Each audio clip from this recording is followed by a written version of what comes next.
You up a check. I was actually reading Losing to Win. You know what, man? Somebody, people have asked me what my favorite chapter is. And it seems like I refer to that one the most. So if I had to pick a favorite, that probably would be it.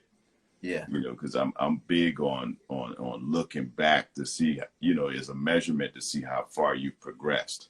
Yeah. You start to notice how I always look at life as being like a puzzle and those little pieces that fit together. You know what I mean?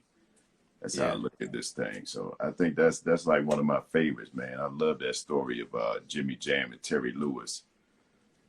Yeah. I mean, man, I think the humility for me is always reacting to a loss in the moment, not dwelling in the loss, understanding that there's something better and not just saying it, but really like believing in it and moving. You know what I mean? Like when you said in the book, when you were talking about how he was talking about sometimes you have to go, the failure is what it's going to make you go. You know what I mean? Yeah. And we won't move sometimes without that. You know what I'm saying? That's very true. You know what's funny, man? I was just reading with one of my sons a while ago, and we was reading the story of Walt Disney and how he got started. Man, this dude was smart, but he didn't take care of the business side of things when he was younger. So he had drawn this rabbit called Oswald, and sold it to Universal. And this became like this was before Mickey Mouse, and it became like this huge deal for Universal. So he was bold enough to say, like, I need some more money so I could keep developing this thing. But by the time he got there, they owned the rights to Oswald. So he didn't take care of them loose ends in the business. But, those type of things made him focus a little more. So while he was on the train going to California back from New York, he started drawing this other character. That was the fire that lit him up. Like, all right, I'm gonna show you I can do something bigger and better. And that's when he drew Mickey Mouse. Wow. And you know the story of Mickey Mouse. Yeah, that's great. Yeah. And even when you were talking about that, how you were saying it was 1971 when things really like came into fruition, but he passed in 1966. And it's like when your vision can be that profound that it inspires people to continue your vision after, you've passed and make it even better. That's like, that's legacy, brother. That's legacy. You know what I mean? And most of the interviews that I do in regard to the book, that's the same thing that I say. Like something like this, it can be passed down for years to come because every last one of us have a story to tell. Yeah. Everybody. Your story is different than my story, but it'll be a blessing to somebody else. You know what I mean? Yeah. And just the way my kids gravitated towards this, for them to be able to hold it, they proud of their daddy. You know what I mean? And that's legacy, and they can always refer back to that. Yeah. And it shows them what it's like to have something up here and then to see it come to fruition and materialize. They've been able to see you, go through the steps of creating an actual product, which, a lot of times we let our ideas stay ideas. And, when we don't, even though we have an idea and we might not know the first step, we let that first step be the step that keeps us from moving, from even going any further or whatever. So to see you take something from an idea to a product that they can hold in their hand, and then they see people all over the world have in their hand. It's a profound thing. Yeah, it's crazy to me too. Jackie said, hold the book up again. Here's the book right there, Jackie. From $6 an hour to $1 million dream. And it's on Amazon.com. If you don't have yours yet, please get it. Yes. This thing was like 2 years, Cam. I spent 2 years writing that thing. Because, of course, you understand the whole process because you create music. So, you don't always feel it every single day. You know what I mean? So some days I was like, I don't feel like doing that right now. How'd you know you were done? I didn't, but you know, these are the things that my wife always pushes me off the couch because I'm a perfectionist. I would never be done. You know what I mean? Because I'd still be like in here, like, okay, let me just do this one more thing. Because after I had completed this, no lie, man, I had gone on my computer and I typed out things that I remembered from all of these conversations that I've had over the years. So I had all of these stories that were sitting there from all the artists and things that I had talked to. So when I got to, when the editors finished, I would go through each one of these chapters and I said, okay, this story right here fits right here. Because what I wanted to do was show the similarities and journeys of other people besides mine, you know, because we all have similarities. And I wanted to illustrate that other people have struggles, you know, because a lot of times when you see somebody that has made it, that's all you see. You didn't see the struggle that went into them getting to the point where we see them and where we met them on their journey. Yep. You know what I mean? Like Lamar Rucker, for instance, good friend of mine. First time I saw him was in a Tyler Perry movie, Why Did I Get Married? I thought that was his first gig. But we're standing one day and we're talking. I never realized that he was on the soap operas. I don't watch soap operas. I didn't But you know, that. that was his thing. And a whole lot of people never knew that backstory of Wow. you know, being on soap operas and stuff. So we don't see the work and the grunt that goes in. All we see is the glamour and the glitz. Yeah. You know what I mean? You ain't see them times when I was sitting in my basement crying because I was scared to death. I didn't know what direction I was going to go in. Man. You know, ain't nobody see none of that. No. You ain't see the times when I was making $6 an hour and I had to be creative, you know, with how I'm going to eat and how I'm going to put some gas in the car. Nobody saw all of that, you know, like as far as, because, you know, we have this thing, this mentality, like fake it till you make it. Yeah. So nobody knew what I was doing. And it was an embarrassment, but I said, this is part of my story now. I'm going to share this because, you know, somebody's going to learn from it. You have to start somewhere. Yeah. And all I needed was that stepping stone. So I said, if somebody gives me the opportunity, I'm going to turn this thing into something. You know, and that's what it's all about. We just need to start somewhere and let's turn it into something. Yeah. You know, which is why, you know, when I heard your stuff, I believe in your stuff, man. Somebody just got to take a chance. Yeah. Yeah. You know what I mean? You got the hey, gift. Yeah. I appreciate it too. Like, you know, I was talking earlier about being ready for the opportunity, but still the opportunity there still needs to be an opportunity, you know, at the end of the day, and trying to recognize when the opportunity that is your opportunity or when it's not, or this or that. Like it's been interesting to try to figure out what route to take in certain instances, because you know you see yourself in a certain place, and it might look like there's an opportunity that's for you, but it isn't necessarily what you were thinking. It doesn't really align with the vision. So it's like, dang, do I take that opportunity or do I wait on another opportunity? That's, I think, in my story, it's been, okay, do I move forward with this or do I wait and wait for something better to come along and trust that there is something better to come along that's more tailor-made for me? You know what I mean? But you know what's funny about that whole thing? We never really do know. We don't know. You know what I mean? And life is full of risk like that. So, you know, I always say this, there's always ups and downs. Only time you flatline is when you die. So there's chances and there's risk in everything that we do. And most of the time you'll notice that if you're presented with two opportunities, right? Mm-hmm. One of them things going to fall off anyway. Yeah. It's not going to work, because I've been presented, and I talk about this in the book, I was presented with a lot of opportunities and I tried to force them to fit, but they just wouldn't fit. And, you know, by the time this opportunity came along, I was already a father, right? And I pride myself on being a father that's present. Like, I'm always with my kids. I spend time with my kids. It's not just like, okay, I'm going to make all this money. I'm going to send money home and send gifts home. No, brother, I'm with these kids. I'm watching them develop. I want them to see how I operate. So, there was an opportunity, but this opportunity, the timing was wrong because it would take me out of my house at the most critical points. So and I said, man, I got to make this work. I got to make this work. And I remember I had gone to this workshop, and there was a thing, is your family worth fighting for? So when I opened up my Bible, I saw the worksheets in there, and like everything that I was struggling with was on this paper. So I was like, oh man, I can't force this thing to work. And I'm gonna tell you what killed me. And this thing reduced me to tears that night. So I finished fixing dinner. I put dinner on the table. My daughter was young now. She'd be 17 in February, but she said, Daddy, you're the best daddy in the world.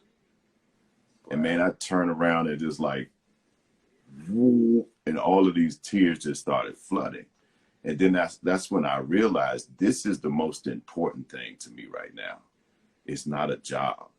Mm-hmm. It's not a job. And then you look years later, look how things panned out for me. I was always scared to disconnect and let go. But when I did let go, that's when all the blessings started coming. And I had heard my wife say it to me already. And a lot of times when people are close to us, we don't want to hear that. Mm-hmm. You don't know what you talk about. She said, I'm telling you, if you let go, God wants to bless you, but you just won't let go. And letting go was a full-time job that I was working. I wasn't necessarily the happiest. There's aspects of things that made me happy, but I had to do these things in order to do this thing. You know what I mean? So when I listened and I started really like putting this thing together, I said, you know what? I'm going to go ahead and do this. So me taking that step and having the courage and the faith to be able to follow it through, I went in and had this conversation to quit. I was going to quit my radio show at Sirius XM. I was going to quit. And I walked in to have this conversation. I said, this is it. I'm ending this chapter of my life. This is a conversation I had with my boss. My heart was like, poof, poof, poof, poof, poof, like the whole time I was talking. I said, I can't believe I'm saying this. So he said, I never thought I'd have this conversation with you. But long story short, he said, what if there was some kind of way we could work together and like all the things that you didn't necessarily want to do, if you could get rid of that and just focus on doing your show, because we can't take that kind of hit. And I was like, all right, well, you talk to your people and I talk to mine and see if we can meet in the middle. And then I said, like one thing, I said, if we leave here, I don't want to have to come, driving to the city every day. I don't want to have to do that. I already got a studio at home that I do my voiceovers out of. Give me the stuff that I need to be able to broadcast. And it worked out. So I was able to do both. And man, like you've seen it. You're like, we've been friends since then. You've seen like me get the ESPN deal. Mm-hmm. I got the Bounce TV deal. I got like off the backs of ESPN. I got Monday Night Football. So, like when them windows opened up, man, everything just stopped pouring in. Yeah. And I don't credit myself with anything that I did. It's favor, man. God is good. Mm-hmm. It's not anything that I did. It was just exercising that faith. Yeah. You got the gift. You got the gift. All you got to do is utilize it and nurture it and keep putting it out there, because never look at anything as being too small. Never look at anything as being too small. Every opportunity gets you closer to your desired goal. Yep. That's real stuff, man. I'm telling you, you ain't seen the tip of the iceberg, brother. With a talent like yours, you ain't seen nothing yet. Man, I what I've seen already just in the last 2 years. I mean, you were talking about the job situation, and I remember being in school, being a business major and wanting to quit school and just pursue music, and my mom just begged me to just get a degree in something because she just really wanted that for me. And I'm like, all right, well, I'm going to just be a French major. I don't know what I'm going to do with it, and I didn't even think about teaching because that was a further thing from my mind. But teaching gave me the opportunity to be in control of a room, to have my own space. And then I looked at it beyond that, and I'm like, man, when I was growing up and I was in French class, I never had a Black American male teacher ever, teaching me French. And I'm like, this is an opportunity for me to be the teacher that I never had and the teacher that my students might never have again. So, you know, I went in there and I'm like, all right, what is it that I can do to bring joy to their lives? What is it that I can do to be an influence, a positive influence on their lives? So it's like, you know, there were times when I could tell everybody in the class was having a bad day, or it was just one of them things, and I knew that I could be the change agent for those 50 minutes and change things. And I'll be like, man, just kick it. Let's just kick it. They were like, what, you lying? I'm like, nah, let's just kick it, man. They're like, man, you the coolest, Mr. They called me Mr. K back in the day. They're like, man, you the coolest, Mr. K. I'm like, hey, you know, there were times when even scolding a student, I remember scolding a student. She's like super successful now, but I scolded her, and then I realized I was wrong. Now, adults a lot of times don't ever want to admit they're wrong, especially to a middle schooler. I distinctly took this student out into the hallway, and I was like, you know what? I'm sorry. And I was like, do you forgive me? And the student was like, yes.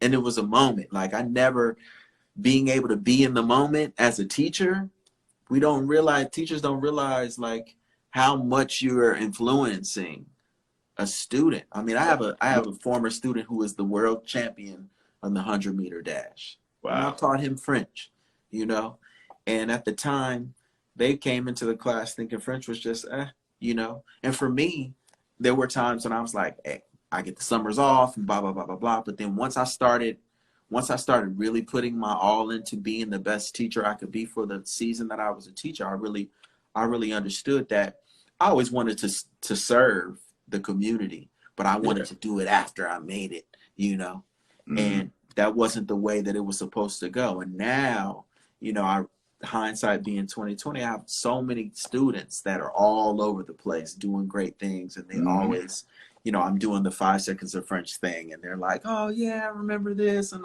you know, so it's just, you never know, man, the trajectory that you're gonna go, and allowing myself to just be led instead of always wanting to be the leading my own. And you poured into so many people by doing that too, man. And there's no better investment than investing in another human life. You know what I mean? That's very important. And I always say it, man. And I don't know, for those who sitting here listening to me, I probably sound like a broken record, but I really do believe we have an obligation to each other. We don't make it through this life on our own. No. We're here to help each other. If I got something that I can help you with, I'm supposed to do that. That's what it's all about, you know, and I talk about all of that stuff in the book, and that's just how I feel. That's my story, and that's what I stick to, you know, because when I was coming up, somebody had to help me, and there's a guy that I mentioned, his name is Albie D. He was one of the biggest radio personalities in D.C., but here's a guy that's 15 years old. He invited me to the radio station along with my friends. That's when I fell in love with it. And I mean, this dude would do stuff that we should have been doing for him. Like, because we would go perform, because I was doing music at the time. So we would go perform. They had a limousine that belonged to the radio station. He would drive us around in a limo like we were stars. You know what I mean? He was that guy that was humble. And I still talk to him to this very day, man.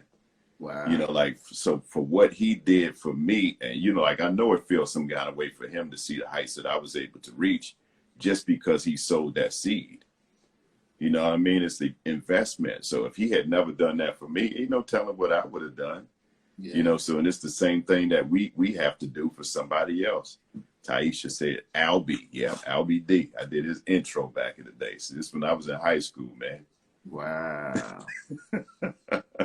Yeah. And I think, you know what? That's another point that you're bringing up. Like, so many kids in high school, they have dreams of being radio personalities or being musicians or this or that, but they might not have the money for a guitar. You know, they might be able to get the school clarinet or whatever, but that doesn't intrigue them. But they want to learn how to do this or do that. And I think more pathways, like the pathways that have been created for people like you and myself, we owe it to each other to make sure, like, you know what, if they're taking music out of school, you know, some music people, you know, and they are, you know, but it just needs to be more on our minds. You know, I think initially in this time period, a lot of people retreated into their own corner to try to make sure they were good. And it's like, okay, we're good. Okay, you're gonna be all right. Now, how do we thrive in this situation? And I personally, I see a lot of people that I know personally that are thriving in the midst of this, and that has to do with a lot of factors. But you know, I'm just, man, I'm just thankful, and I also understand though that I'm doing well, and then I turn on the news and I'm like 20 million people, you know, unemployed, or people, you know, don't know how they're going to pay their rent or this or that. You know, it's like, man, the blessing is like, the blessing is in waking up for sure, you know. But there's even more that we have to be thankful for. You know, you put a book out. You put a book out during the pandemic and it's doing well. You know what I'm saying? You know what's funny, man? And I want to talk about your music. I want to keep talking about me, but when I announced that I was going to release this book, when I was going to put it out, somebody made a comment, and a guy said, you know, we got 30 million people that's unemployed right now, don't know how they're going to pay their bills, and all of a sudden everybody wants to be a coach. What a sad world we live in. And I'm like, what? You know, like, and I kind of took offense to it, but I don't automatically react. I like to think things through a little bit. And I said, okay, let me think from his perspective. I can see what you're saying. I said, but think about, is it really necessary for people to stay down just because they are down now? Why should we expect that? And I said, you know, like, everybody's not going to get what I'm trying to say, but this is my story. And I said, my return on my investment is that it'll be a blessing to somebody, you know, because sometimes we have to retrain the way that we think. And I always think about these things, you know, because generations think differently. And I think back to my parents' generation. You like, it was always, when you finish high school, you go to college, you get a degree, you come out, you find you a job, you work that job, no matter how bad it is, you stay there and stick it out until you retire. And then when you retire, you buy some of the things that you enjoy. But my philosophy about life is we never know how life is going to turn out for us. We don't know if we even going to live old enough to retire. You know, so why not enjoy the one life that you live and do some of the things that you enjoy? You know what I mean? Everybody's situation in life is not going to be the same way. Sure, some people will go to school and they'll thrive off of it. School helped me be more social because I grew up shy. So it forced me into independence. But if you ask me anything that I took in class, I couldn't tell you. I don't remember any of it. And I'm just being honest. It's just me. I wasn't the best student in the world. But, you know, like, and I'm being honest with my kids about it. I'm not the best student. I made a way. You know, I made it through. And sometimes when they say, well, you was just an average student, don't take the same lessons from me. They said, you did okay. I did because it's all about self-awareness. And when I found out things about myself that I could go in and change, you know, and like I said, I grew up shy and I still have a bit of timidity. When I walk into a room with small crowds of people, I feel uncomfortable. And nobody will ever believe it because I deal with it. I know what to do now. So when I walk in, I say, okay, I'm going to crack a joke. Then everybody start laughing. That frees me up. They don't know what they did for me. And then I'm going to tell you one more thing. You know, a couple of things that you talked on that, you know, woke me up now. So I'm going to show you how things work because I had gone to speak to some students. And this was 5 years removed when I decided to write this book because everybody kept saying, man, you need to write a book. You should tell your story. I said, man, ain't nobody going to be interested in my book, man. Ain't nobody interested in my story. And then as I started to think about it, and I said, but these kids do like gravitate towards me when I tell my story. They always have more questions. I want to know more. So 5 years prior, I'm at Morgan State University talking to this communications class. So when I decided, I'm going to go ahead and write this book, at first it was almost like from a selfish place. I said, I'm going to write this book so I can get some attention and garner some more business. Mm. I was going to use it as a marketing tool. So it was just so ironic when I talked to the publishers that day and I said, I want to write a book to gain some more business and I want to inspire. They said, no, that's two different books because you wouldn't structure those the same way. So when I hung up the phone, I'm confused, right? I'm like, I don't know what to do now. But watch this. Watch how this worked. This guy had reached out to me that I had talked to 5 years prior. He was a student. He graduated, moved to South Korea to teach English. But he said, this isn't what I want to do. I really want to follow my dream. And I remember some of those things that you said to me 5 years ago. And I remember this kid too. I remembered it. I could see his face and everything. And he said, would you mind if I call you so I can talk to you? And I said, yeah, call me. Please do. So it was so ironic that when I hung up with the publishers, he calls and I'm talking to him. We spoke for about an hour. And he said, Mr. Kelly, thank you so much. You inspired me so much. I'm about to go start on my dream right now. Thank you so much. So when I hung up the phone, that's when it clicked. I said, dang, he don't realize how much he blessed me. I said, now I understand what I'm supposed to be writing this book for. I'm supposed to write this book to inspire. The business stuff, that'll come. Yeah. I ain't worried about that. You know what I'm saying? That same kid might give me a job one day. You just never know. People don't stay in the same place. So, like, and I said that, to piggyback off of what you said as being a teacher and investing in people, you just never know because he paid me back just having that conversation. He thought I was helping him, but he was helping me in the process as well. So now I got something that can inspire generations to come if they just pay attention to it. Your story ain't going to be my story, but use some of the stuff. And that's why I added those questions after each chapter to use as a gauge for you to see where you are and where you need to go. Yeah. Now I'm done. I ain't going to keep talking about me, but the book is $6 an hour to $1 million dream. It's on Amazon.com, ladies and gentlemen. Shameless plug. Now we got to talk about Kameron Corvet and his music that he is about to release next Friday. Kathy's Basement. Kathy's Basement. I'm so excited about this, bro. I feel like I've been on a journey with you. Yeah, man. You know what's funny? I didn't say this in the last segment. So I started on this project 3 years ago. Wow. And we were almost done. And one of my collaborators, he was the only one who had the files. His drive got destroyed. We were like final mixes and everything. Drive got destroyed and it just took all the wind out of my sails. And right after that, that's when Sting and Shaggy released the record that I wrote.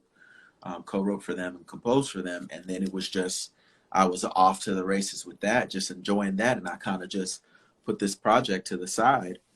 And God's timing is infinite. You know what I mean? Like you just you don't control it, and full circle moment. People start hearing in you, and I'm like, you know what? I need to finish this project, so I had to go back, Cayman. I had to go back and redo,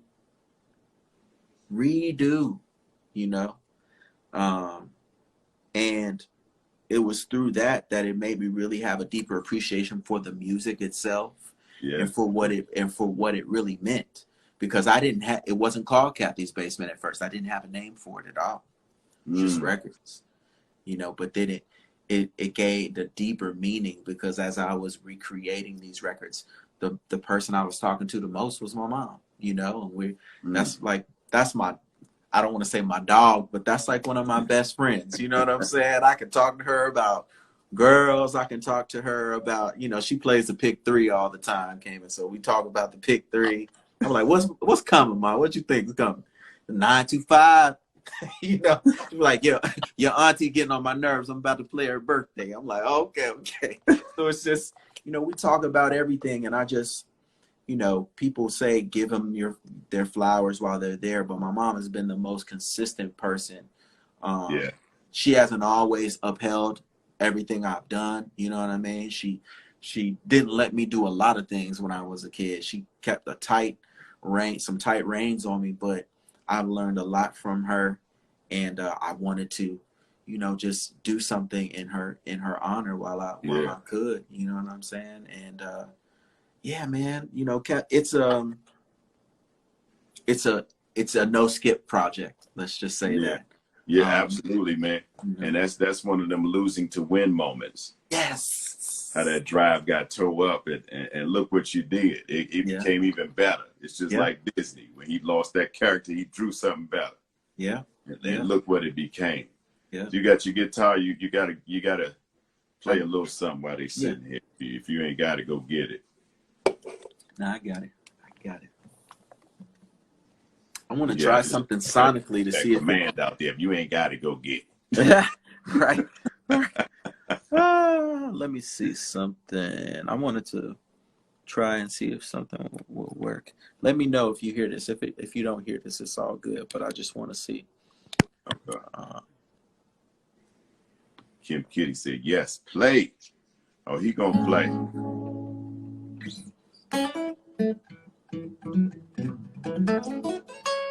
Could you hear that? Yeah, I can hear. Okay, cool. Yeah.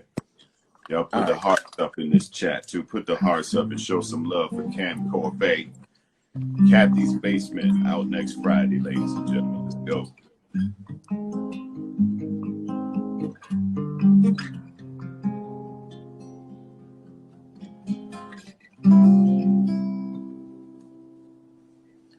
Father, please forgive me for what I'm about to do. Far too gone off of feelings. I don't need an excuse. Hands are slowly drifting towards the ocean below. Hips are way too appealing. Let me taste your soul. Be my weakness.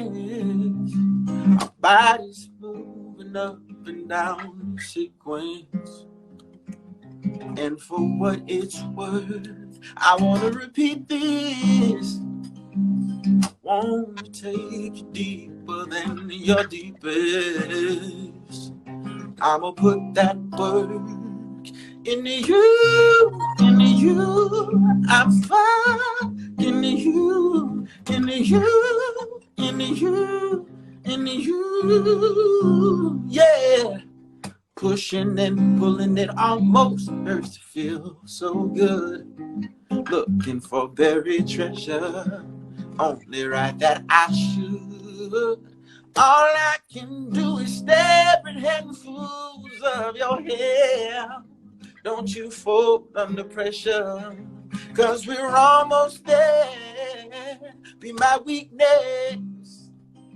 Our bodies moving up and down the sequence. And for what it's worth, I wanna repeat this. I wanna take you deeper than your deepest.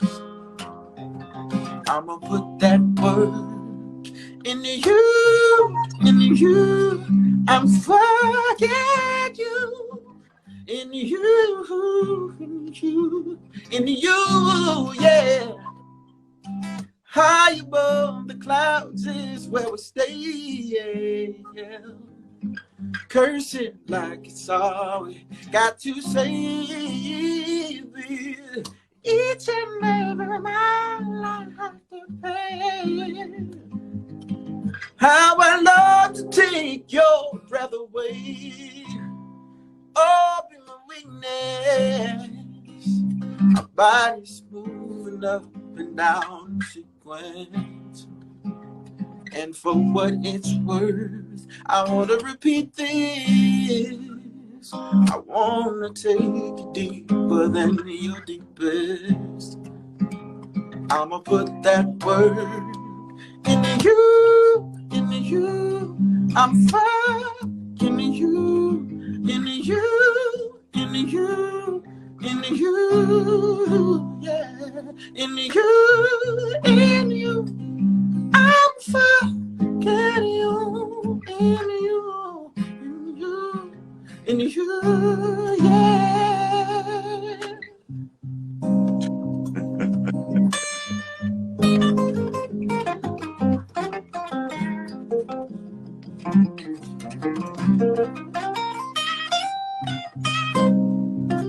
Come on, y'all, get them hard stuff.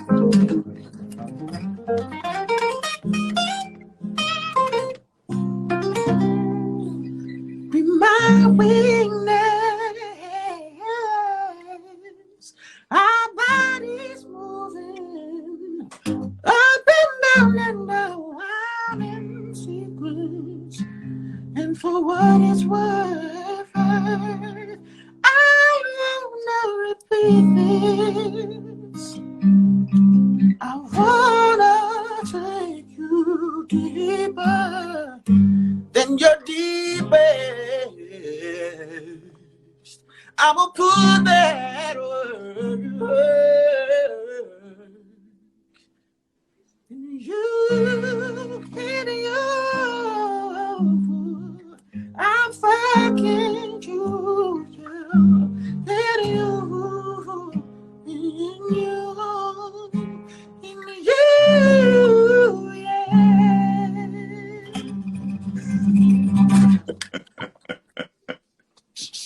In You from Kathy's Basement out next Friday. Man, Yes, that thing got good to you too, then, boy. What? You not now? You know if I get to doing this right here, hey, that's not my whispers rock. My whispers rock. We begin to rock. Da, da. Nah, that's that old back porch. I saw rock. some good stuff going up this feed, boy. Mm-hmm. Battle Zone, I'll Make a Baby with Someone's Daughter to this song.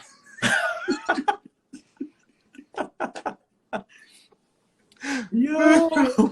Got a lot of fire over here. Taisha said she'd love it. All right. Ray Natural, not the Ray Charles. Yeah, you gonna make it too, baby.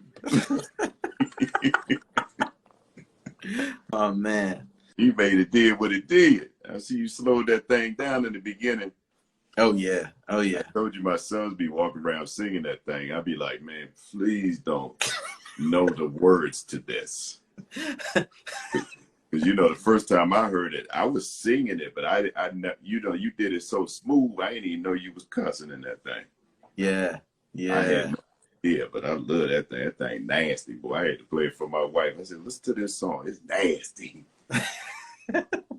I like, I was one of those guys who always would open up the CD jacket and read the lyrics. I would look to see who mixed things, who mastered things, and I always felt like it was discovering buried treasure when you look at the lyrics and you're like, oh, that's cold. So I always want to make sure that people, when they really dissect what I'm saying, they see how I'm telling the story, but I'm not aggressive in everything that I say. You know what I mean? So the contrast between the chorus and saying it the way that I'm saying it, but something kind of jazzy, a little jazzy and poetic, like the B section, be my weakness, our body moving up and down in sequence. Things like that. I try to make sure I'm painting a picture if I can. Yeah. How'd you pick up the guitar, Ken? Part of it was kind of like wanting to be a part of the band. Like everybody in my family plays an instrument, but nobody played the guitar. I mean, bass guitar, but not like lead guitar or acoustic. So when you're a part of a big family and there's music all around, you want to stick out in your own way. Like everybody could sing too, so it wasn't like a big deal that you could sing. But I wanted to be able to have something that I could travel with and that I could also write songs. I really wanted to write. And once I saw Babyface do When Can I See You Again on acoustic, that just sold it up for me. I was like, that's what I want. I don't need to plug it in. I could take it around with me on my back. I could write my songs. So I had to beg and plead my parents, but they finally got me one, and I just taught myself, as much as possible. Wow, that's crazy, man. So how do you understand song structure? Was that something that you studied from somebody else, or just watching it? Or because I mean, you know, like a lot of times, and I'm gonna put it this way: when you hear songs now, you don't hear the same structures as you used to. It's not the verse, No, the don't. chorus, and they don't go to the bridge and bring it back. You know what I mean? So the structure has changed a lot, but I hear everything in your songs. I'm big on song structure. So how is it that you understand what you're writing and how you're gonna get in and out of stuff?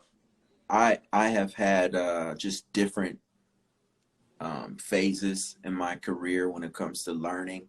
I've always been a learner, you know. Mm-hmm. I never walk in the room acting like I'm that dude, you know what I mean? But being in different rooms has taught me different ways of composition, and you know that, like in you know, musically it's the same thing the whole time. However, there's a way to still paint a picture when it comes to the different parts of the song vocally. So, but a song of mine, I have a song called Kiss and Make Up, and that has all these jazzy chords. The B section is, it's just so many things. So I think I've just taken from different situations that I've been around, been inspired by different amazing composers like Stevie Wonder, amazing composer. You know, even on the guitar, from the guitar standpoint, John Mayer is an amazing composer and songwriter when you put the two together. So yeah. I like to I've just learned a lot from people I've been around, but I've been in studio sessions with, you know, a lot of hardcore R&B heads and everything like that, where it's just the same thing over and over and over again. And, you know, there's a way to repeat. You know, I understand the concept of repetition being that thing that helps people remember what a song is, what the song title is and everything. But there's a way to do that without just saying it over and over and over and over and over and over again, you know. So I want to repeat this. Hey, you know, you know, and even the line after that, I want to repeat this. I want to take you deeper than your deepest. Like, I'm gonna put that work in. I'm gonna put that work in you. So it's just trying to be clever, man. Trying to be clever, bro. Hey, man, you hit it. Man, I was so attracted to that song when I first heard it. And I said, man, this thing is crazy. And I just kept repeating it over and over and over and over again. You got a hit, bro. You got a hit in there. So the song that you just referenced, what song did you just reference that you said had all the jazzy chords and stuff in it? It's called Kiss and Make Up. Well, go and do a little bit of that. What's up, Stacy? What's up, Raquel?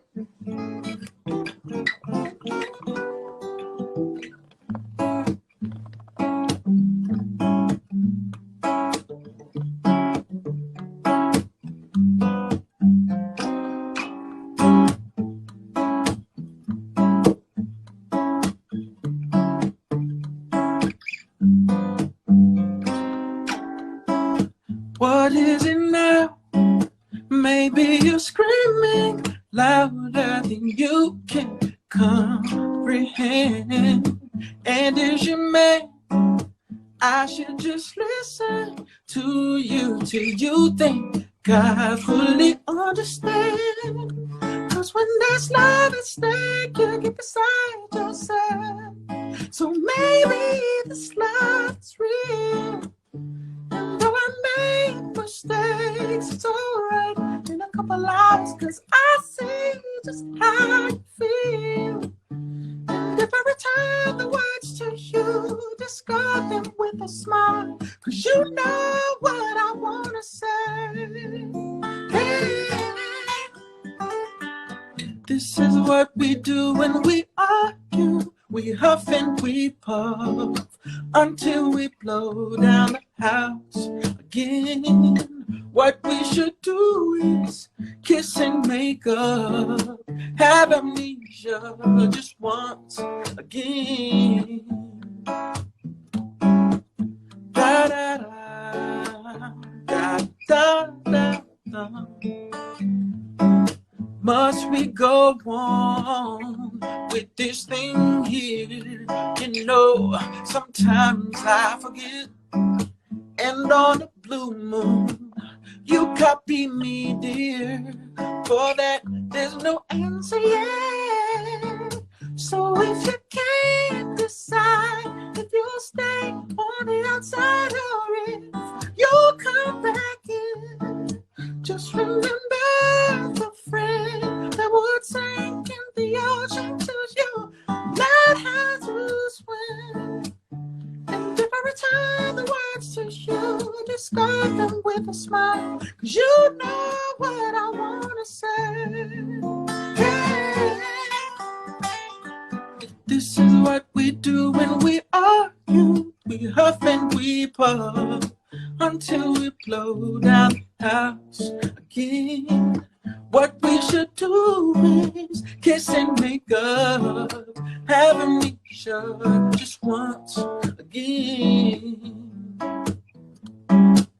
Da da da da da da da da da.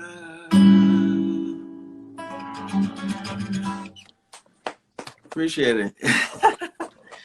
Boy, Yeah. the crowd goes crazy. Right. So Washington, that's a very nice sound, man. Appreciate that. Says, Appreciate wow. that. Yes. Jackie 1970 got some nice faces on there with some hearts in the eyes. What up, Jackie? What up, T? What up, everybody?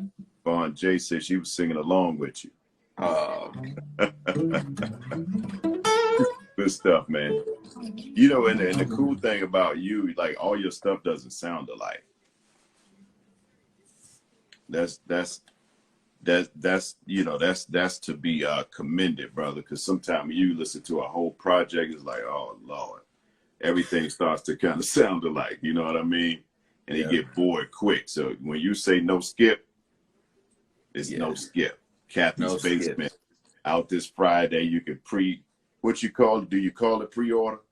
You can. I mean, if you do the iTunes thing, you can what's up, everybody? What up, Teddy? What up? Riley in the house. What's good, Teddy? It's Teddy ready with the 1-2 checker. Teddy knows. Hey man, Teddy's my favorite, bro. Yeah. That's my favorite producer, man. Teddy Riley, baby. Yeah, he's you know, I've had the pleasure of working with Teddy on one project so far, and you know, that's a guy you just sit in the room and just listen, you know. And I think that's really what's helped me in a lot of situations. I know how to shut up, you know what I mean? I know how to be quiet. I remember being in the studio with T.I. And T.I. told my manager at the time, like, you know, I like Cam. He don't talk too much. And I'm like, yeah. When it's my time, okay, I'm gonna do my dance. But before then, I'm cool. I'm a great wingman. You know what I'm saying? Yeah. You know, Cam, to that point, man, that's important. That, you know, we can sit back and actually listen, because we can learn. We never arrive. There's always room for improvement. Yep. I don't care what you do, and you can master stuff, but there's still room to improve. Yep. You know, even Babyface. One time you referenced him, and I was sitting back, you know, listening to him one day, and how he was able to work under Pharrell, even though he was used to being on this side. He said, "Man, I actually took instruction from somebody else." You got to be humble, man. It's always being a student to the game. Yeah. They said you're an architect, man. He ain't never lied. You're an architect. You building Kathy's basement. You building the basement that your mama never had. That's it. That's it. What else you got, man? You gotta give us something else. I'm loving it. I'm gonna do a cover. Donald Glover, otherwise known as Childish Gambino. He had a song maybe a couple years ago called Redbone.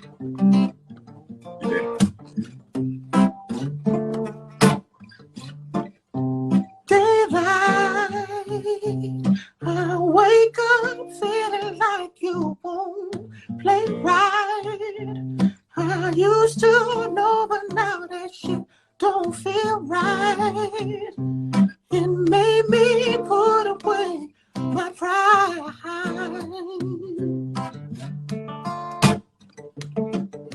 So long, you made a nigga wait for so long. You made it hard for a boy like that to know wrong. I'm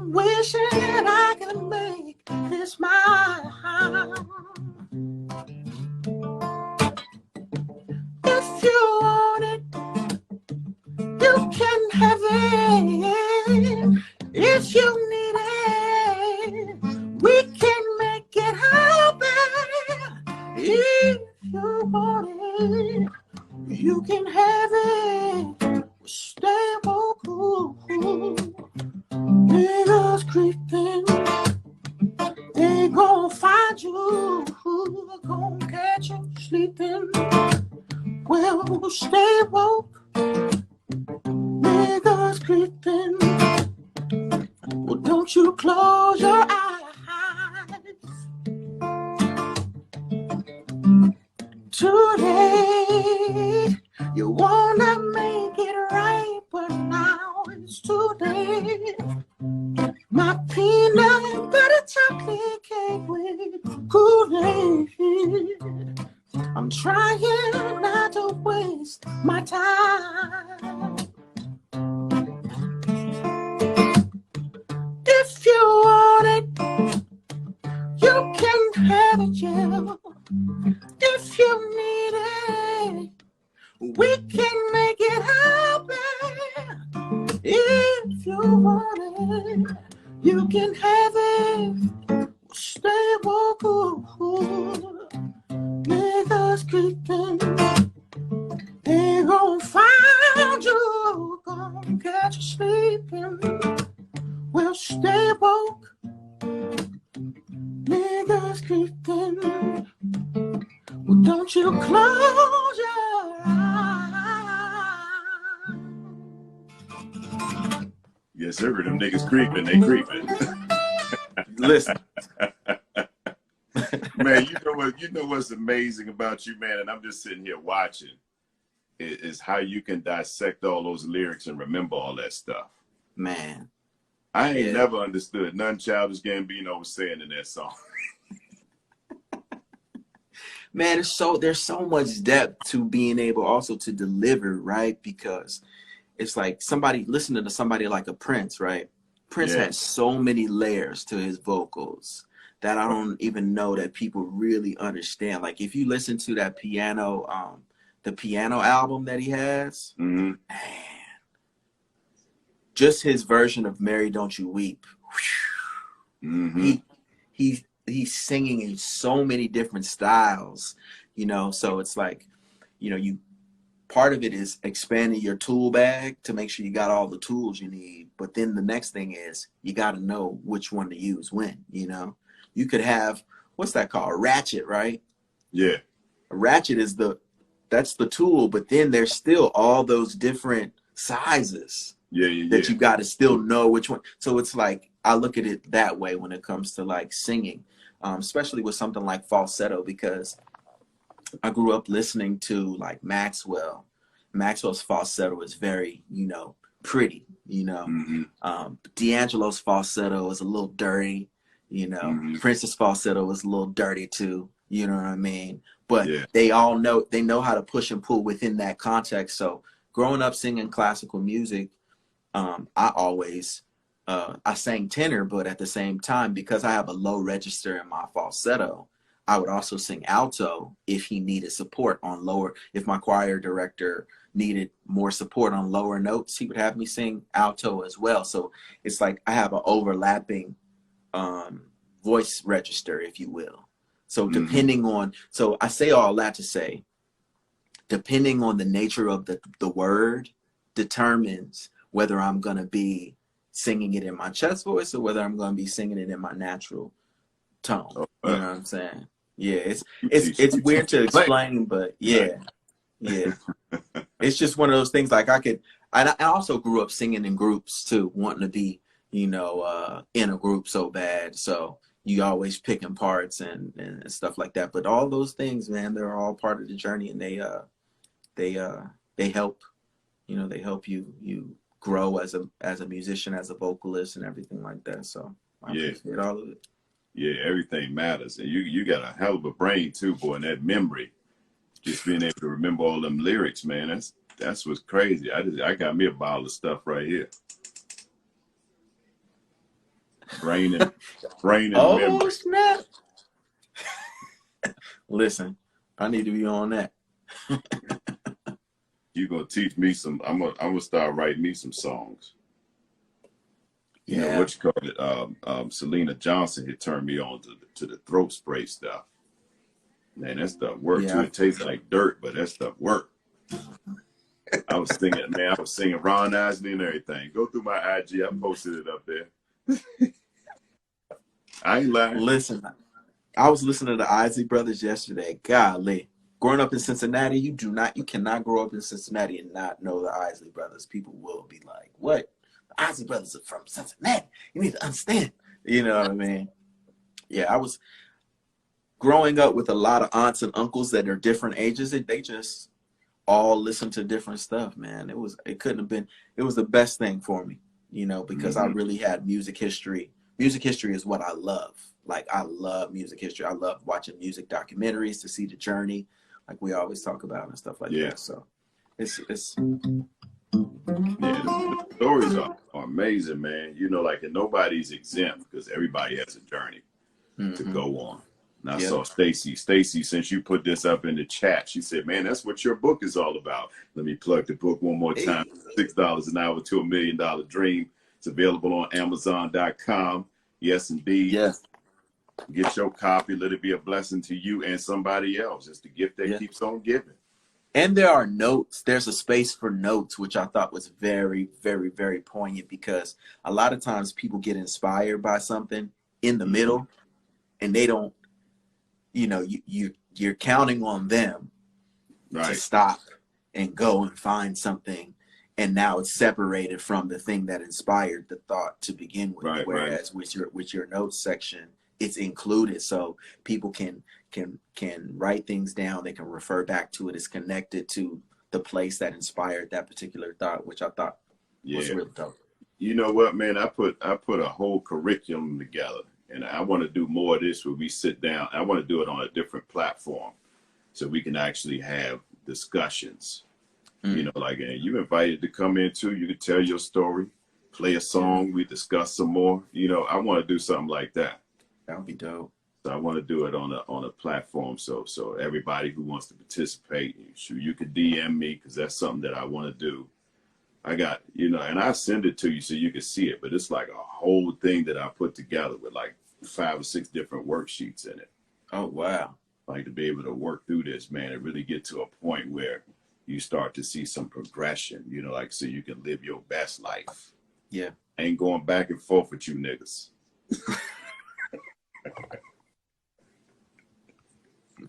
Yes, show us the ways. Show us the ways. Yeah, man. So Kathy's basement is coming, man. I'm just as excited like I did something on the project. Yeah, but after Kathy's basement, I ain't trying to go too far in, but there should be an acoustic album somewhere, brother. Okay. Yeah. I'm trying to wink. It ain't even coming out right, but yeah. I was like, left, right? I don't know. Just blink. Just blink, Cam. Yeah, I think, the thing about it is, I was telling somebody earlier, people, we talk about Clarence Avant, who is an unsung hero in a lot of the stories of music, Black music. But Clarence Avant is responsible for Bill Withers. Bill Withers played the acoustic guitar and sang. And Bill Withers songs, man, Lovely Day, you're going to hear that in commercials and continue to hear that in commercials. This is a Black man playing the acoustic guitar. So it's like, I've had a time really, trying to get people to understand that, man, music is music, you know what I mean? But I think that this project is going to kind of steer people into a direction to really be accepting of an acoustic project. And it's not going to just be like, oh, home on the range. It ain't going to be that the whole time. It's going to be, it's not going to be that. It ain't going to be.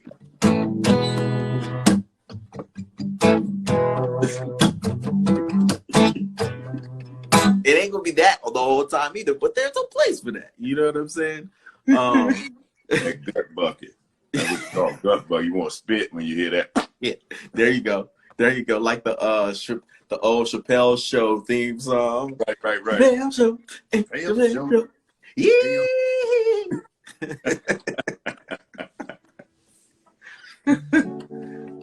Yeah. Picking cotton.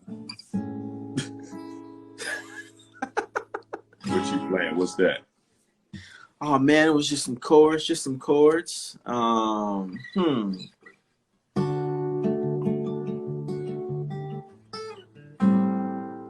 Lord. That tune, dog. That tune.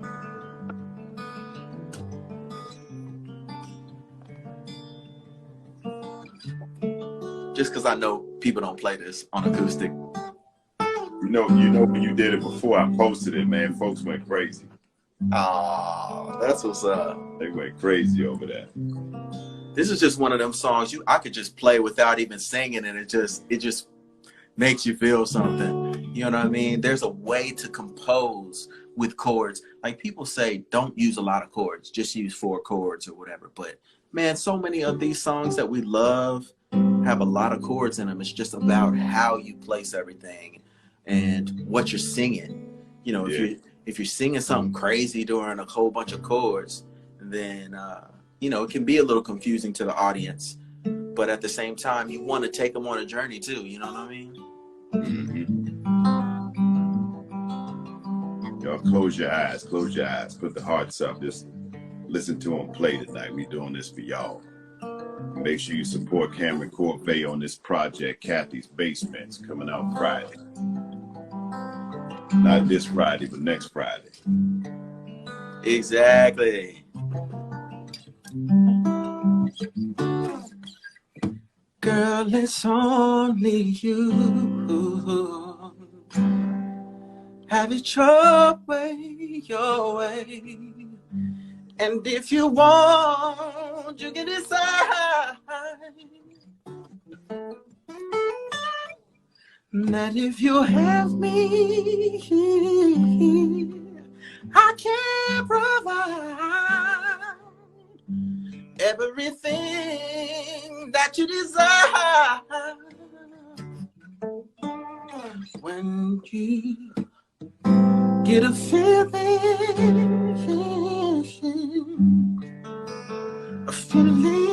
that I'm feeling,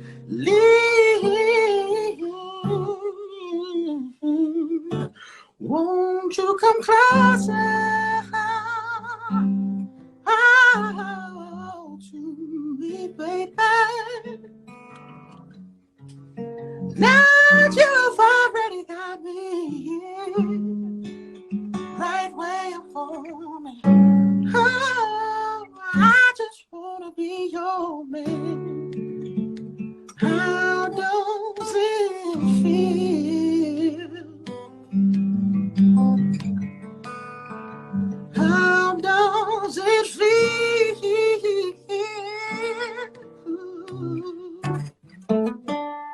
How does it feel?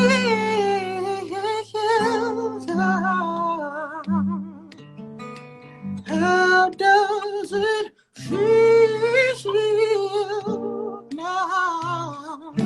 Why you wanna? Why you wanna play silly little games?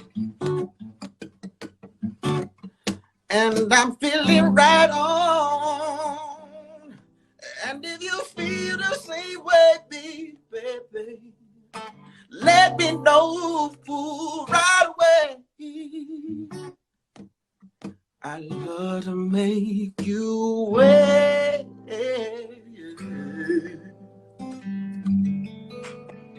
In between your thighs. Go let the walk. Because when it comes inside of you, I get so excited when I'm around you.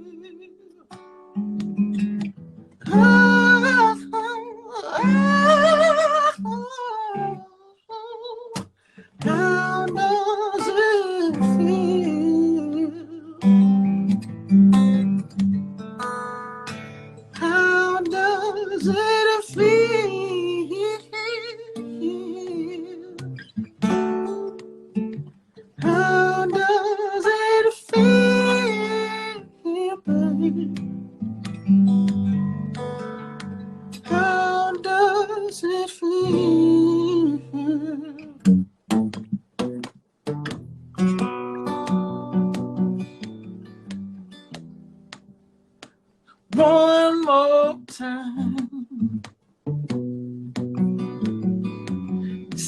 It's been on my mind.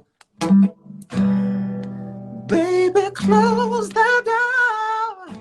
Girl, I got something I wanna show you. We should up and up, 'cause I wanna take the walls down with you.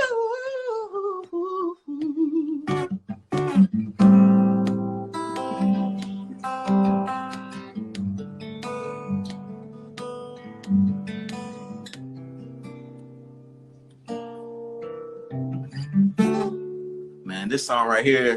Woo. You can go all night, huh? What? Battlezone said, look like he ain't the only one that's gonna make a baby after all. Hey, Battlezone, don't put nothing on me, bro. Don't put nothing on me. Yeah. Book said you better sing the walls down. Yo, yeah. What up to the Love Zone crew in here? Man. Well, man, I'm just so thankful, Cayman. I promised myself, like, I mean, everything that's been happening for me, it's been so amazing that I just told myself, I promised God that I would just be honest about where it's coming from. And that right there just brings me joy. You know what I'm saying? Just knowing that I'm walking in my purpose, man. Yeah. Yeah. Humbling. It's humbling, man. It's humbling. And, and life is that much better too, man, when you're able to walk in your purpose and you find your passion in life, and and that's what makes life better. It does.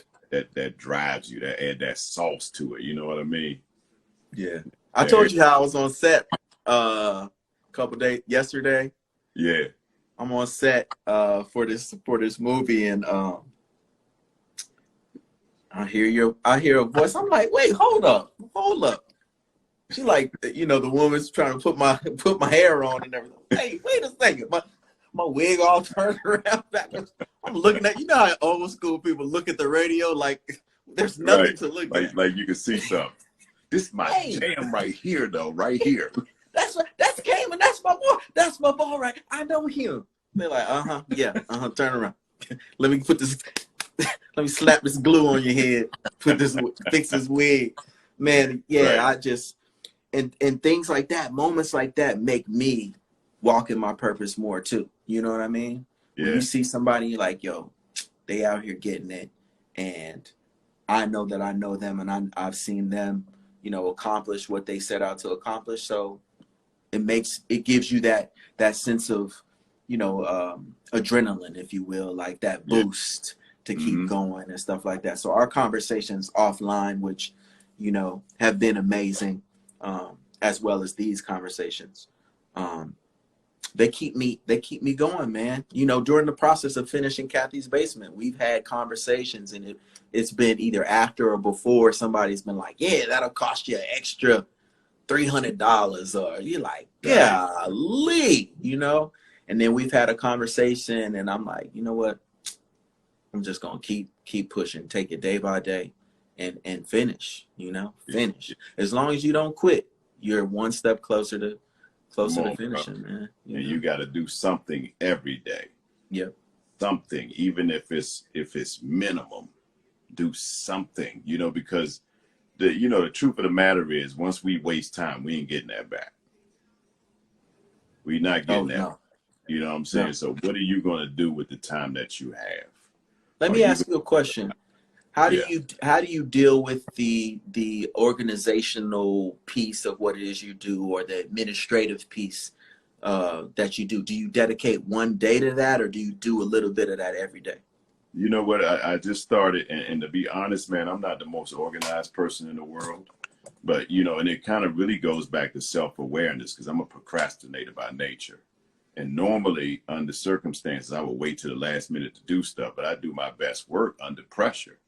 But when it comes to this stuff that I do, like, I'm very diligent with being prepared to do stuff. Like when I execute my show every day, I'm watching news constantly. I'm reading stuff, so I know things to talk about because I know my audience. Mm-hmm. So I said, this is going to be. I don't waste words.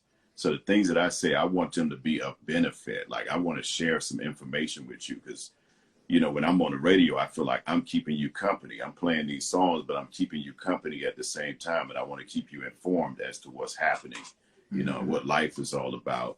But when it comes down to the voiceover thing, and I was just sharing this with somebody earlier, it's really a business. So you really have to know what you're doing. And it goes back to, you know, when the story that I shared with you about Disney, he didn't handle his business the first time around.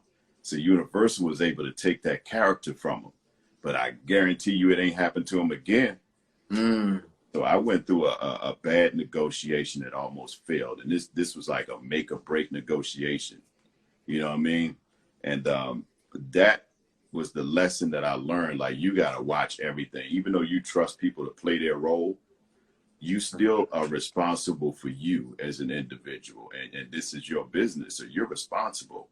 If you trust somebody that much and they take you for bad, you know, because some of the biggest businesses have been built off the backs of people's ignorance. If you don't take the time to educate yourself. So I took those lessons. I said, listen, from here on out, nothing goes out without my knowing. I sign all of my own deals. All of my contracts come to me first, and I read them over. I sign them. Nobody signs anything on my behalf. So, you know, these are things that I learned like along the way. It didn't just happen because I wanted to trust people. All I want to do is do the talent part. I just want to execute the voiceover. But that ain't happening. So now that I'm incorporated, like, I got to spend a day, and I don't even like this stuff. But we got to set aside likes, you know, because I got to go through, and I have you know, one of my accountants that I really trust. And she said, you have to start setting aside some time during the day. Like, at least just do it once a week because, you know, like, and I had these resources that was available to me. I just didn't use them.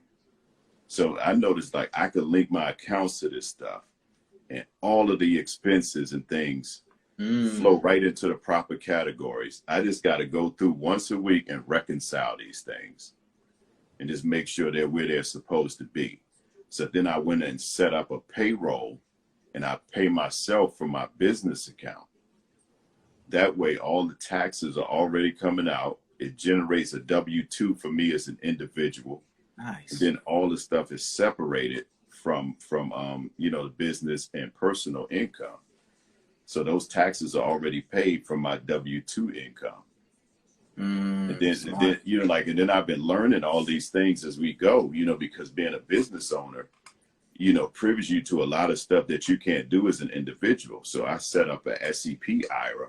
You could put $57,000 a year in a SEP.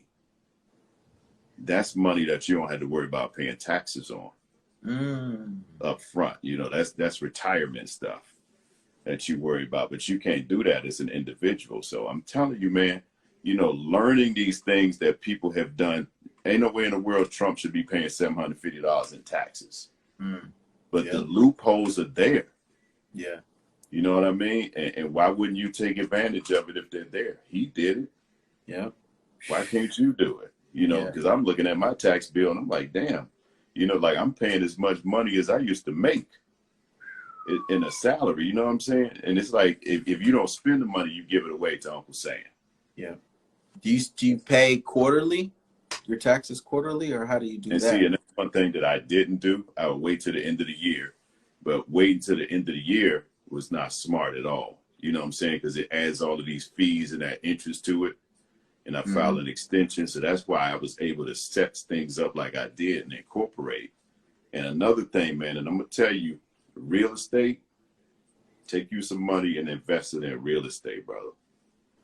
You know what I'm saying? If you spend 720 hours a year working on your properties, whatever thing, like I drove past, I cut the grass, those are businesses. So you could treat each individual house as a business. You could set it up as its own LLC if you start to obtain a lot of different properties.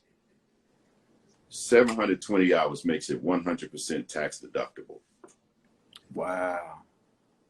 Yeah, those are businesses. You can't do that in a house that you live in.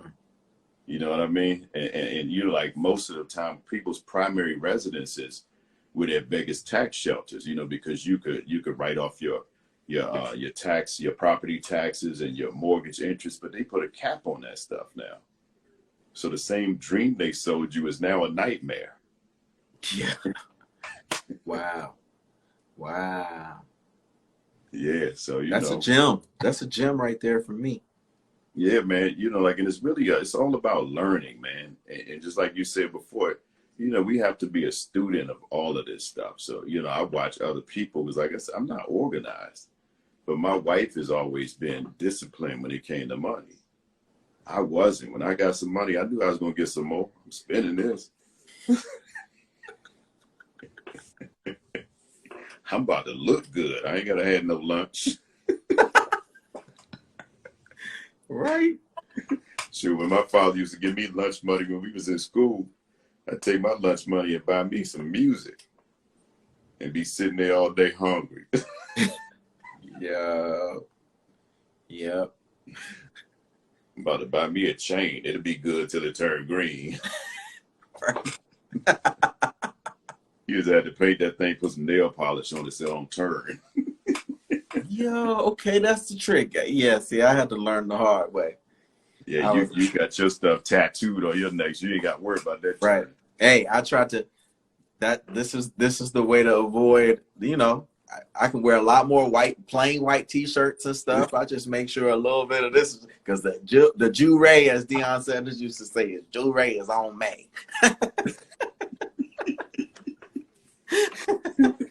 The jewelry, yes, Lord. What's up, DJ Silk Smooth? Virgos in the house, represent. Yeah.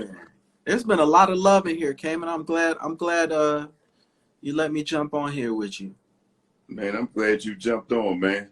Yeah. What's up, everybody? Kathy's Basement comes out next Friday. I'm doing a nice little acoustic performance. But my guy, Cayman Kelly, honored me and allowed me to come on here and talk to y'all on the late night. Hey, Angie. Man, I gotta like this late night thing, man. Yeah. I used to do a slow jam show back in the day. Oh man, I can imagine you on the slow jam too. It was called the Red Light Special, bro. Woo! One night, boy, I'd be in there playing that music, and I had to get in the mood to do it because I like to crack jokes and stuff. So like I would go in and turn the lights off. And sometimes I take my shirt off, depending on what the mood was. I know there's all that stuff that you were seeing. There's a whole lot of people sitting there here naked right now. I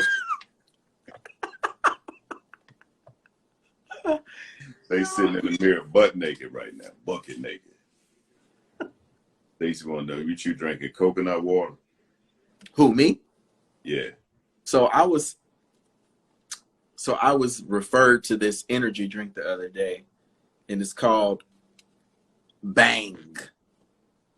And the flavor of this is mango bango. Needless to say, on a lonely night during the pandemic, mango bango it is. Bango bango. I was drinking Red Bull the other day, and one of my guys was like, man, you need to stop drinking that Red Bull. It's not good for you. You need to try this drink called Bang. It's supposed to be natural. It don't taste good at all. I'm not even going to lie to you. But how it make you feel, though? That mango bango sound kind of sexy. It makes me... I knew you was going to feed right in. Until the end of time. That's what make you want to expose your nipples up. Maybe want to put my nipple on somebody's car windshield.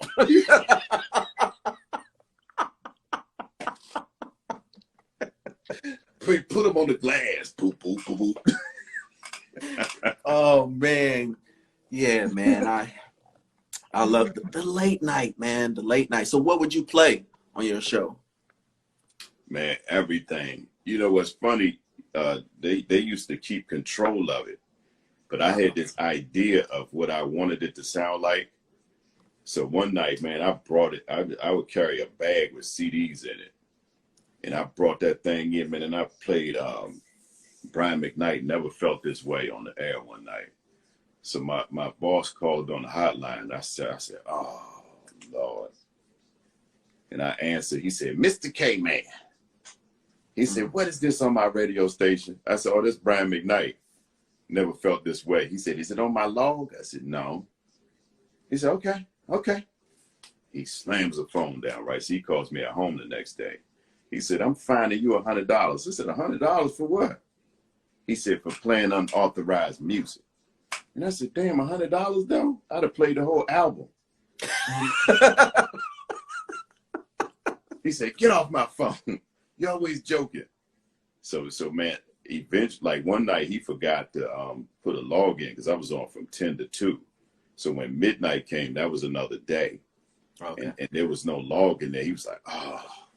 He said, as much as I hate to tell your ass this, just go on and play what you want to play. What? Man, I had my CDs in there. Boy, I was lighting them up, son.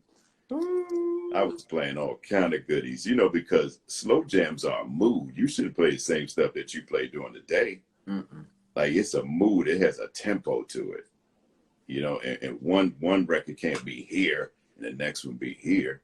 It all got to go like this. Yeah. It's the motion of the ocean. I want to repeat this. Hey. Mm-hmm. Man, I don't know why, but when you said never felt this way, I started thinking like, dang, if I had to choose, I started, and I'm going to pose this to you.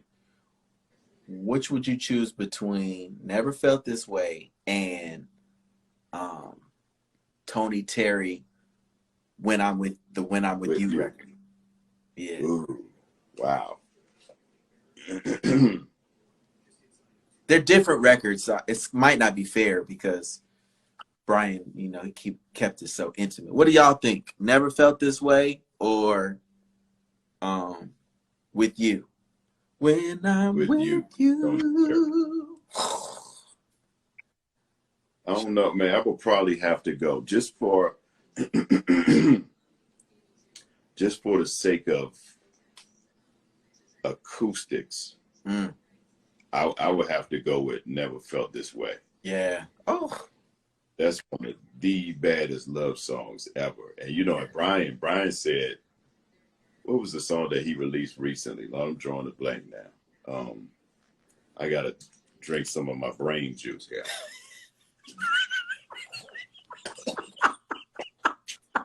Yes. Ooh, that stuff is nasty. God, I can't even think of the name. But anyway, the last song that was on his last album, Exodus, he said was the best love song that he has ever written. Now, that's, you know, people could argue that all day long, but I understand the reason why he said that, because he's in love now. And you're like, and his wife, he loves her. He does not hide her. You know what I mean? Yeah. So, I mean, he talks about her all the time. So, you know, it's like a genuine love. Yeah. So the song that he wrote reflects that. So to him, that's the greatest love song that he's ever written, because it's about real love. And, you know, like, and I always think about like conversation that Brian and I've had throughout the years, you know, where he talked about, and it's another thing, this goes back to our earlier conversation that we were talking about, you know, sometime when we think we're ready, and you talked about opportunities presenting themselves, because this boy was in school and he was doing well till he fell in love with the studio. And then he started failing. Them grades started going down. His mother said, look, you're going to have to come home and find you a job. And he was like, just give me some time. If I don't have a record deal by the time I turn 19, I'll come home. He said that record deal came like right before his birthday. But his record didn't come out right away. That was a 2-year process before he ever put a record out. You know what I'm saying? So it's like you have this and people start saying, oh man, he rich now, he got a record deal. No, not the case at all. But, you know, as you live more life, then you have some things to actually talk about. You know what I mean? And I don't know whether I shared this story with you with Gerald Levert, the song Pop, Pop, Pop, Goes My Mind. You remember that song? Oh, yeah.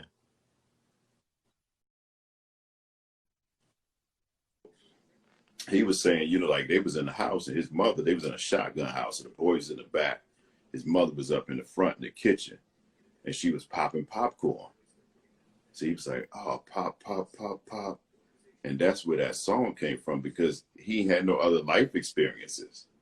Oh, So wow. look what his song, you see what his songs became over the years? Yeah.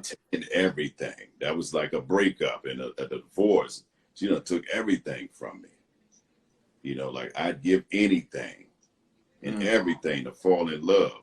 And the song that, you know, his last song that came out, like when he passed, In My Songs, that was when he got to his vulnerable state. And he was really telling people how he felt. You know what I'm saying? You make love to my song. I want to do the same thing. But I don't have nobody to love. You know, he was really putting his feelings into that stuff, you know? And you can hear the progression as people live life. So the more, you know, like in the more life that you live, the nastier your ass gonna be. Oh yeah. Oh yeah. Oh yeah. Oh, buddy. I don't know if there's anywhere else for me to go. I mean, it's gonna be it's only gonna be able to be played between 10 and 2 on OnlyFans, the OnlyFans radio station. The Mango Bango radio show.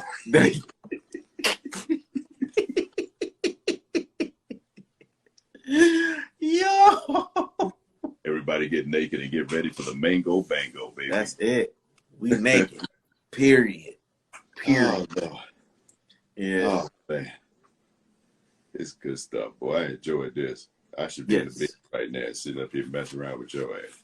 Yeah. Battle Zone. Hey, so everybody, if you love In You on Kathy's Basement, there is a different version of In You called In You at 3 a.m.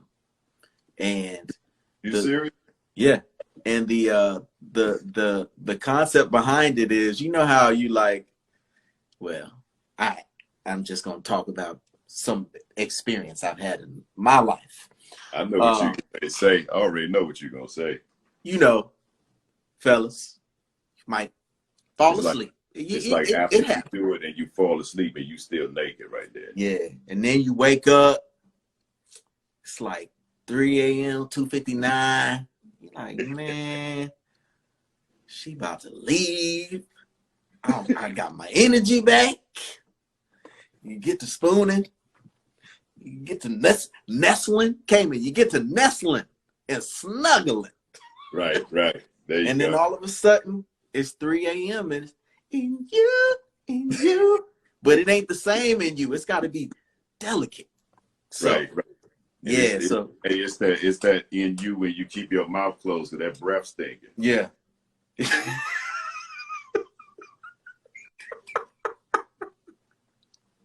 Stacy, you stupid. She talking about you got her ovaries twitching over there.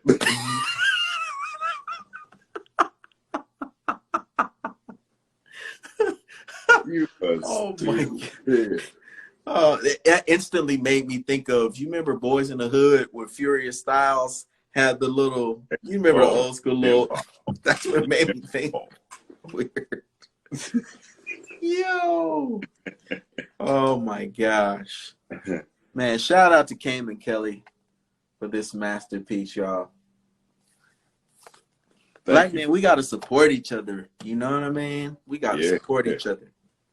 I really feel like, you know, even outside of, like, you know, I used to always look for support in the music, in the music industry, like from artists or from producers. And I realized, like, man, I learned more from people who have careers that touch the music industry because the perspective is different, but the experiences are very similar from a different standpoint. There's adversity, there's this, there's that. And it's like, you know what? Somebody used to tell me, when it rains, it don't just rain on your house. And I would be like, whoa.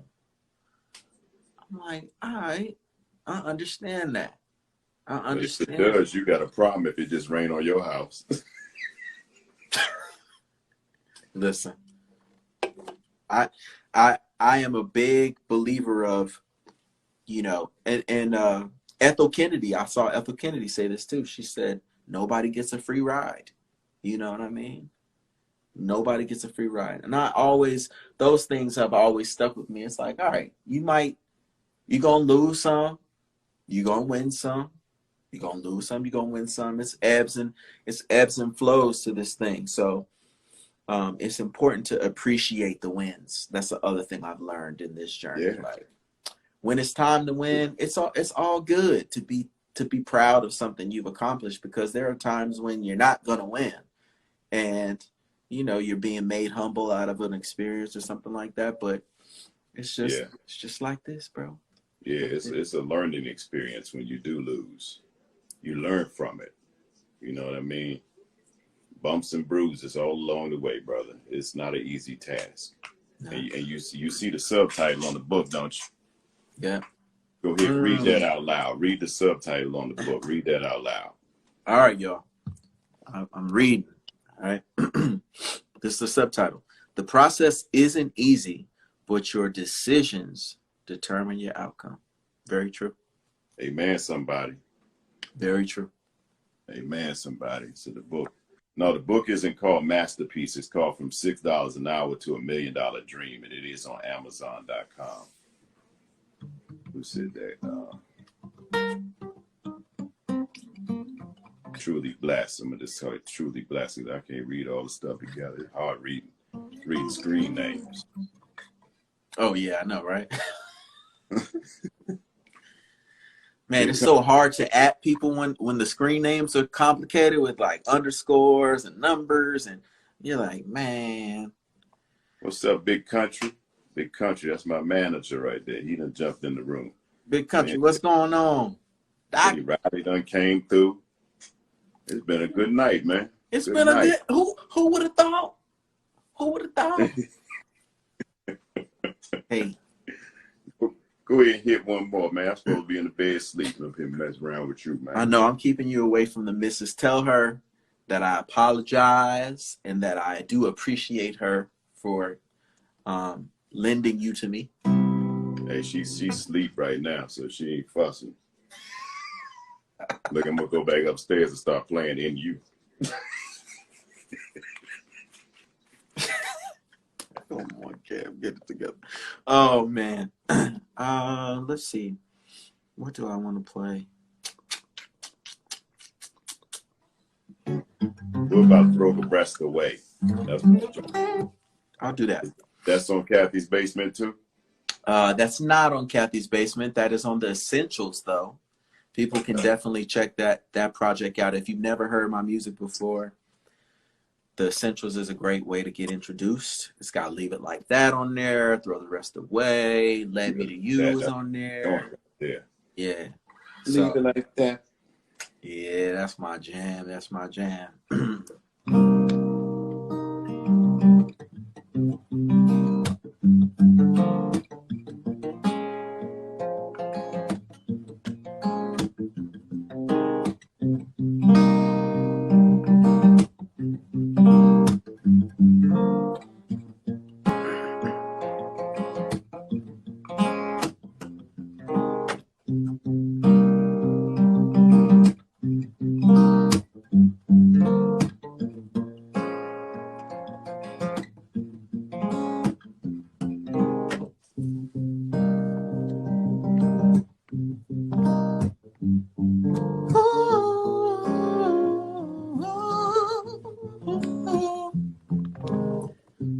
Bottles in big cans, earrings on the nightstand, so much for scenery.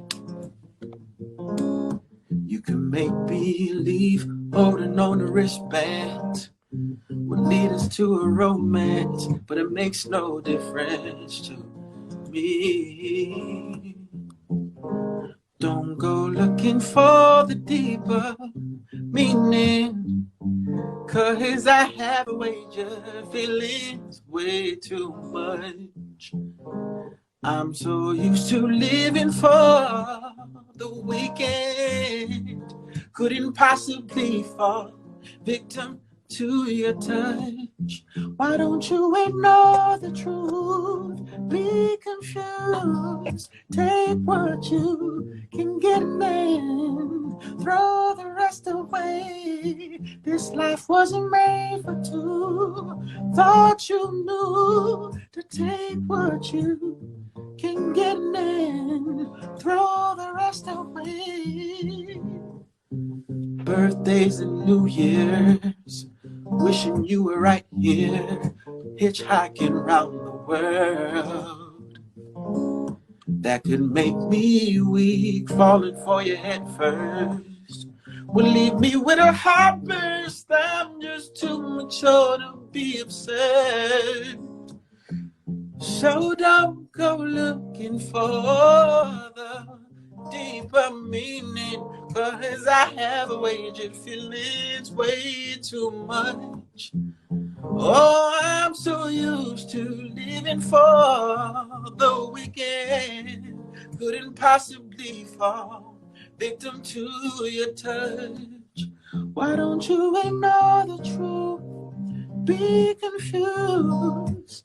Take what you can get and then throw the rest away. This life wasn't made for two. Thought you knew to take what you can get and throw the rest away. You can take my best and throw the rest away. You can take my best and throw the rest away.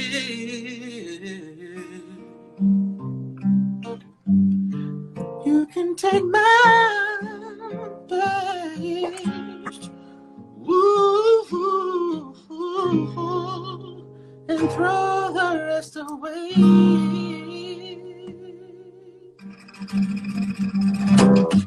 Appreciate y'all. Appreciate you, my brother. No, I appreciate you. Thank you for your support. And I'm buying the album. I don't even want you to give it to me. don't send me nothing. I'm buying it. Yes. That's how we support each other, man. You bought my book, and I'm buying your album. That's what I say. Support is a verb, you know. We lose that, and we'll support somebody we don't even know before we support somebody we know. So I'm really about that. Anytime I have somebody that's doing something, I don't care what it is. If they need me to stream it, I'll turn it on the stream and go to sleep with it streaming. You know, but it means something to me to be able to do this. You know what I'm saying? I appreciate it. So yeah, man, I appreciate you once again. I appreciate everybody out there too that's been listening to us talk and chit chat and cut up. You brought me outside of my character. Yes. I'm about to drink the rest of this bang and go to sleep. Hopefully you have sweet dream tonight after drinking that mango bango. We're going to see what my DMs say after this, Cayman. That will, no, I'm playing. Man, my DMs be dry. People be like, keep up the great work. I'm like, hey, man, take what you can get and throw the rest away. Throw the rest away. Hey, come on, somebody. There you go. So plug the project one more again, man, because y'all got to support Kameron Corvet. All right, everybody out there in TV land, my name is Kameron Corvet. Kameron with a K, just like Kathy with a K, which is what this new project is called, Kathy's Basement. Comes out next Friday. I'll also be doing a performance next Friday at 10 p.m. Eastern Standard Time. But until then, you can pre-order on iTunes. All you got to do is go to iTunes and type the title in, Kathy's Basement, and you'll be able to kind of see everything. I've got 2 records that are on there that are already out. Give It a Try, as well as In You. So I appreciate you all for tuning in on the late night. Yeah, it doesn't go unnoticed, trust me. So appreciate you once again, bro. Yes, sir. Thank you, man. You kept me up in bed longer than I anticipated, too. The conversation got too good. Yeah. Tell the boys I say what's up and the missus as well. I will, man. And thank you everybody for joining us. We preach heart still going up. Boy, y'all make me sit up here all night messing with y'all. I love. Me too. Love. Mango bango kind. Bang, bang, bang. That's what happened when I opened it up. It's like bang, bang, bang. I'm like, all right, cool. I believe like it. two gorillas in the jungle. All right, my brother. I'm gonna talk to you. All right, man. Everybody have a good night. Yes, sir. Cam Corvet. Kameron Kelly, what are you doing? Sitting here sleeping. Look, you look like Mr. Sandman that came and bopped you over the head with one of his Sandman. Man, that joker that jumped on my back, bro. I told you I've been going to bed early lately. Oh yeah. Every night, man, I'd be like, man, I'm gonna jump on Instagram and just pop up and talk. You know, because man, I so many things have happened, man. I'm so thankful, you know, for the way things are turning out. You know, because like we talked about before, man, you can just put stuff out there, but you can never really determine your reward. Yeah. So, you know, I'm you know, we talked about this early, man. I'm so thankful about the success of this book, you know, being a bestseller within 3 days and and all that good stuff, man. So, you know, I just wanted to jump on and tell everybody thank you. And thank you for being here too, brother. See, you got the guitar in your hand. What kind of announcement you got? Man, other than buying my copy of your book, hard copy, you feel me? Thank you. Today's my mom's birthday, and I celebrated it by making this project that I'm putting out called Kathy's Basement, which is named after my mom. It's the pre-sale has happened today, so it's coming out next Friday. So I've just been kind of thinking about cool things to do, you know, just to engage with people, man. I'm like you said, I'm just fortunate that I've been able to make it into October. You know, there was a time where I couldn't even think about October, Cayman. Right. You know what I'm saying? I was thinking about April, like, so to be in October, man, I'm just really in a state of thankfulness, and I just want to do whatever I can to show how thankful that I am for being blessed to still be here, be in good health, and have an opportunity to keep making music. So, man, I'm just. And happy birthday to Ma Kathy, by the way. Happy birthday. Hey. How you say happy birthday in French, man? You could either say bon anniversaire. Bon anniversaire. Yes. Or you can say, when happy birthday to you would be joyeux anniversaire. It's a little harder. Okay, I'll stick with that. That was a little easier. That would sound hard right there. So yes. The Kathy's Basement project, you named it, you know, because you grew up without a basement. So that was something your mom always wanted. And that's where this came from, I'm sure. The name of it. Yep. Okay. And man, you know, like in the things that I've heard thus far, you know, we've talked before. And I think, you know what, I think you may be my first repeat guest. I mean, we talk all the time, but, you know, just on the IG thing. Yeah, for sure. I appreciate that. Yeah, you know, man, we always grew up in houses with no basement, man. And it made our playtime very limited in terms of how much noise we can make. She always, you know, my mom would always say, you know, when we get in this new house and we get in the basement, y'all gonna have all the room to play with all your little toys and everything else, and y'all can make noise and all that stuff. And it never happened. So it's always been a goal of mine to make it big and buy her a house with a basement, so I could still, you know, live those dreams out of being a kid. But, you know, the pandemic just made me like, yo, you know, I'm going to give my mom the best basement I can give her right now. Yeah. You know what I mean? So that's kind of the essence of this project. And I just got together with a bunch of musician friends of mine, and we just made some good music, man. I can't wait for people to hear it. It's all live studio. So yeah, man. So the pre-order started today, right? Yeah. People can, if they're tech savvy at all you have to do is go to iTunes and actually type in Kathy's Basement. With streaming, you can't really like pre-order, you know, you can kind of pre-save, but pre-ordering would be through iTunes mainly. But yeah, man, there's so much. I got so many cool things planned, you know, for everybody. And like I said, I'm just thankful, man. Just thankful. Yeah, you should be. So Kathy's with a K, right? Kathy with a K. Yeah, I got all them K's working. That's probably why you pledged Kappa in the first place, ain't it? All these K's. Listen, man, when I pledge, people be like, man, is Cameron your real name? Or did you change that because you're I'm like, nah, bro. Like, it's 3 generations of cakes. You know what I mean? Wow. So, actually 4. What you playing? Go play us something, man, while we're here. Celebrate Kathy's basement. Shoot. I'll play a little bit of I Miss the Way. It's on Kathy's basement.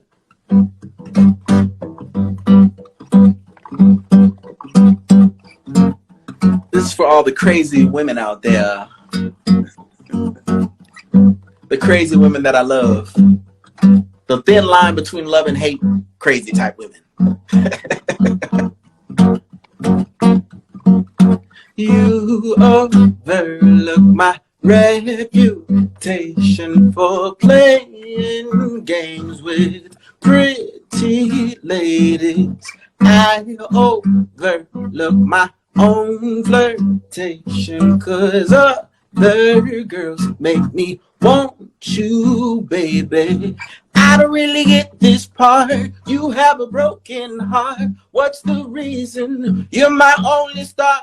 She just played a part for the season. No one else can cuss like you in bed. Girl, you're in my head. I miss the way we used to cross our wires. I miss the way you call me a lie. I miss the way you set my clothes on fire.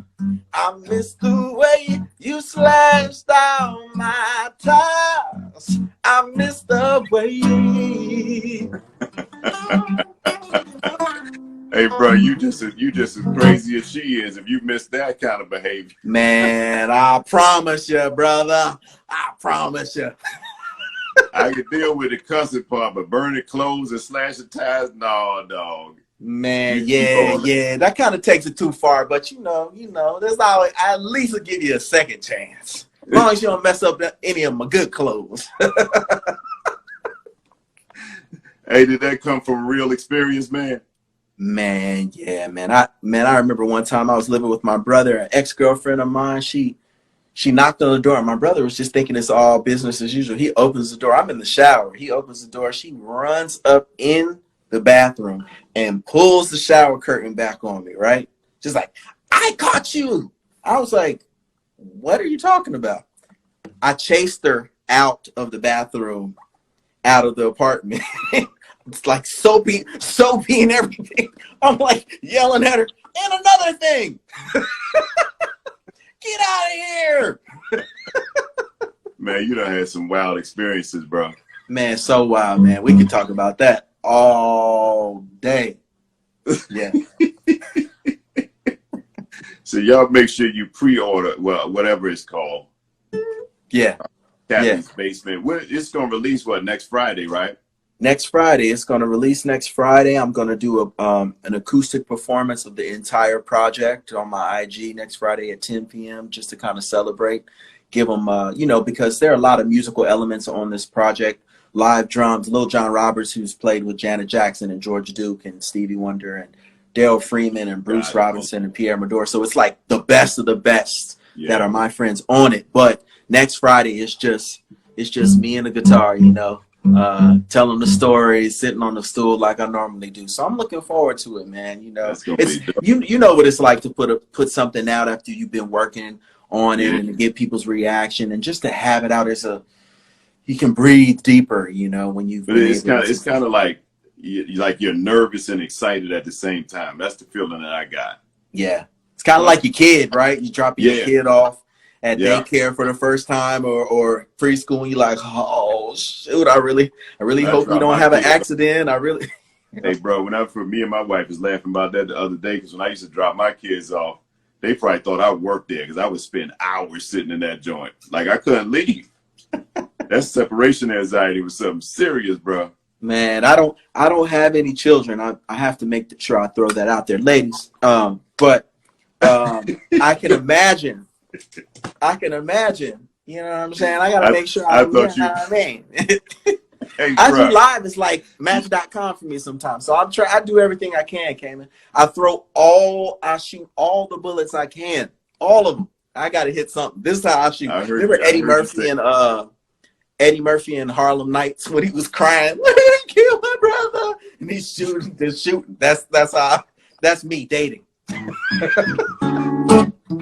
bro, when I heard you say ladies, I said, man, please don't have no invitation to invite nobody that had no baby with you. Oh no. That's a whole nother song right there. Good morning from Ghana. Wow, okay, what's going on, Ghana? What's up, Ghana? Before I wake up, my guy. Yeah. Man, look, I'm gonna run upstairs. You wanna come back on in a little bit? Yeah, About an gives me hour? some time Play to some song. yeah, I'd love to come back and play some songs for the people. Okay. Yeah. Y'all come back, wake your neighbors up and tell them we coming back in about an hour so he can play some songs for the people from Kathy's basement. Yes. Be a little treat from you. Yes, sir. My guy in Zimbabwe waiting to come on. Okay. Guy in Zimbabwe. Okay. Nice. We make something happen. Cool. About 11 Eastern, Jackie. About 11 Eastern, we're gonna jump back on and let Cam play some songs for y'all. That cool? Sounds like a plan, my friend. All right, well, let's make it do what it do. 11 o'clock, y'all. It's a date. All right. I'll see you in a minute. Cam Corvet, ladies and gentlemen. Hey. Be back in a minute.